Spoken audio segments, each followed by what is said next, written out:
What is up, my friends? We are back after Liverpool have beaten Everton by 2-0. Paddy, doesn't come any better than winning a Merseyside derby, keeping a clean sheet and condemning Everton back to the relegation zone.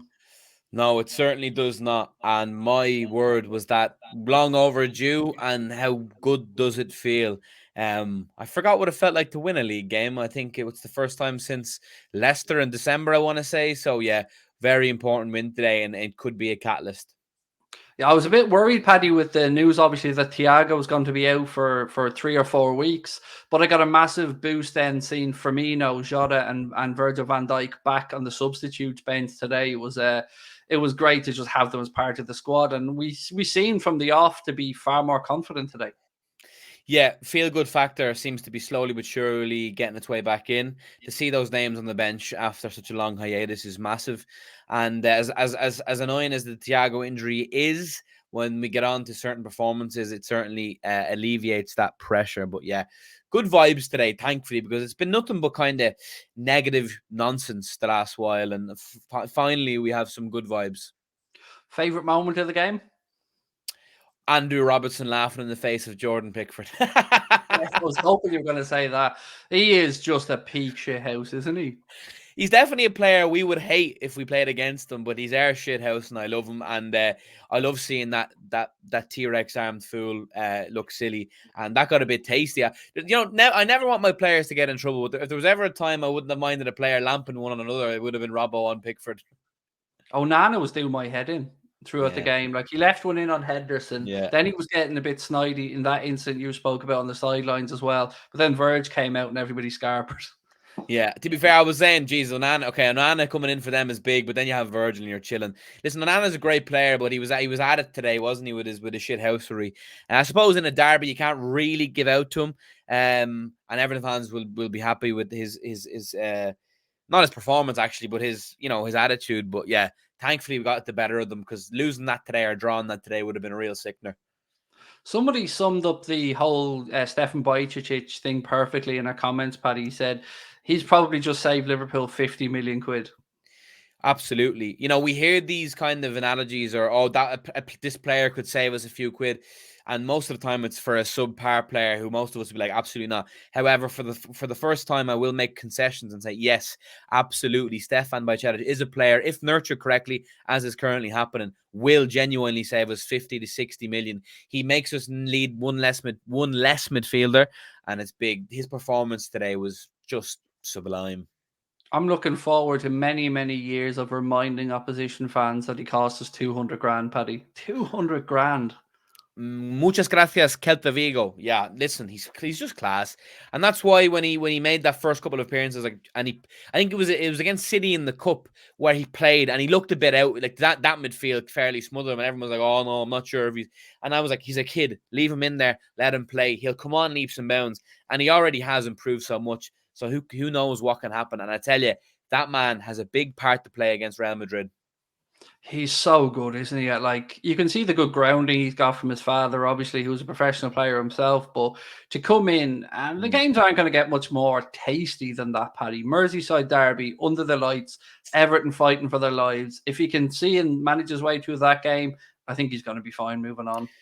Yes, absolutely. Listen, if you're good enough, you're old enough, and that is the personified case here. I really do enjoy him. I really do, and yeah, it's just it comes at a really good time, a really important time, because our midfield has looked dire, but I thought he was great today. He puts the hard yards in, the tackles, the interceptions, the ball winning, and he also has that technical ability. He has that, as I said, he's got the Spanish upbringing, so he has that Spanish side of his game, and then his father being a Serbian, he's got that Balkan boldness as well. He's the perfect kind of capsule. And if he was a player breaking out around Real or Barca, you can only imagine the headlines about him. Oh yeah, he'd be right up there with the Gavi Pedri Yeah. conversations if he was coming out of Barca.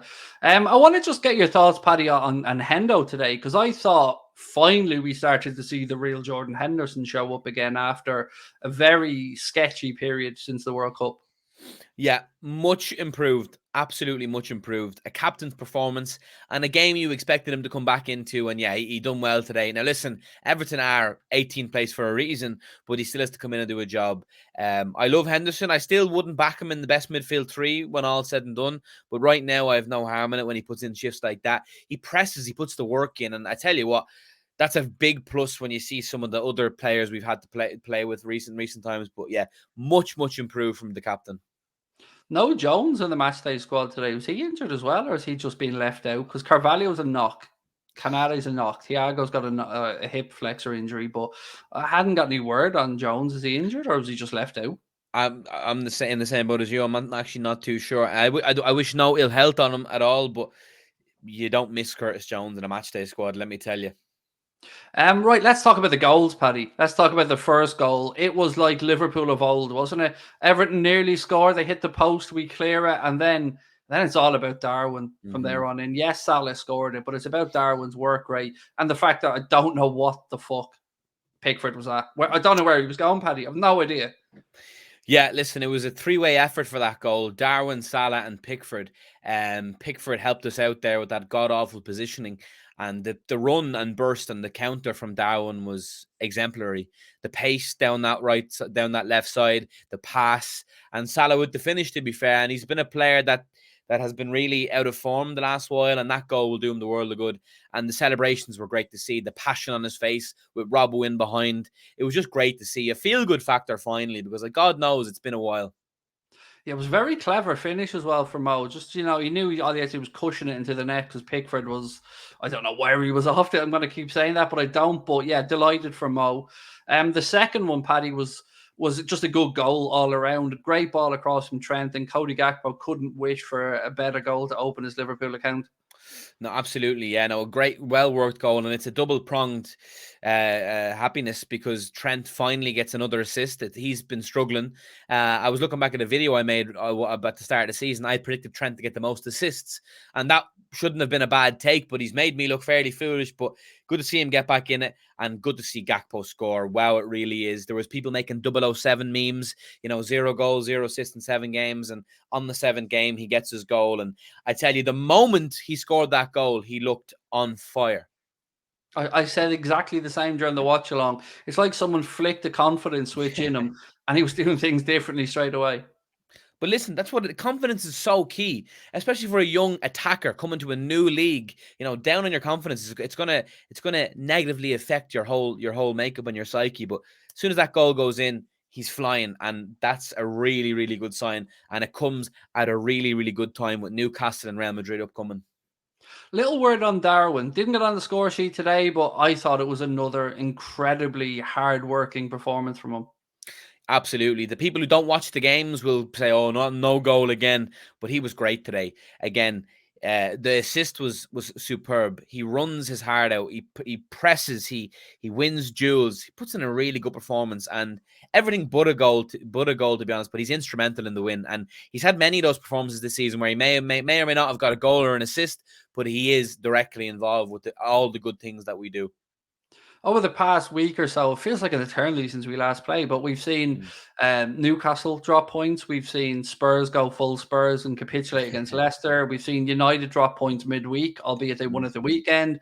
So teams around us, Paddy, are giving us a bit of hope. And this game against Newcastle at the weekend is huge. If we can get a victory at St. James's Park, I dare say we're back in the top 4 race. Yeah, I think when it comes to the top 4 race, I'm kind of not looking at United anymore. I think they're really performing to a good degree.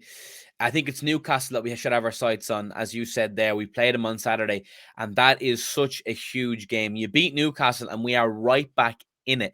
We can really do it then. If you lose to Newcastle, then it looks increasingly difficult. But Newcastle have been stagnating. They've become somewhat of draw invincibles.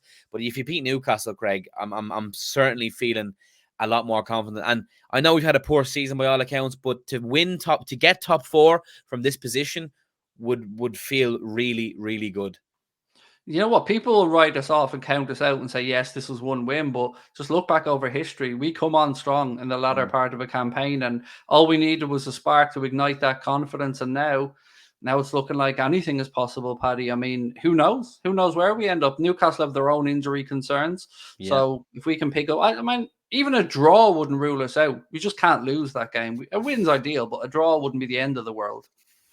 Yeah, true. I think, listen, it's a very difficult place to go. Eddie Howe has made that place somewhat of a fortress. And I think they're going to have an eye on the Carabao Cup final as well. So I think we could catch them on the hop. And God, that would be a fecking big, big win.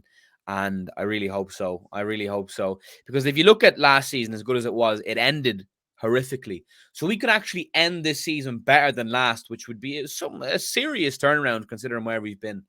Yeah, it really is a reminder that like nothing is won in the middle of the season. We see people writing us off and stuff, but we'll come on strong, and you never know where we're going to be. Now, on that watch along for the weekend, me and Paddy are going to be doing it together. So join us on the Twitch channel from 4:30 on Saturday. It's a great kickoff time as well, Paddy. 5:30 on a Saturday. I'm up for it already. Yeah, I can't wait. I think the last time we done a watch along together would have been for the FA Cup final. I think we have a 100% win ratio with our watch alongs. Every time we've come together, the No team we pressure. want. What? No pressure. No Yeah, pressure. yeah. Every time we've come together, the teams that we've wanted to win have won. So let's hope we can continue that. It's a long overdue reunification, and I can't wait. Let us know your thoughts, my friends, in the comment section. Do you agree with Paddy and I that BAJCETIC was the man of the match? And give me your score predictions for the game against Newcastle. We will see you soon. Don't forget, drop a like on the video, hit that subscribe button, and we will catch up with you soon. Thank you to Mr. Paddy Murphy as well, by the way. Thank you to our sponsor, Circle. And thank you to you guys for watching. Bye-bye.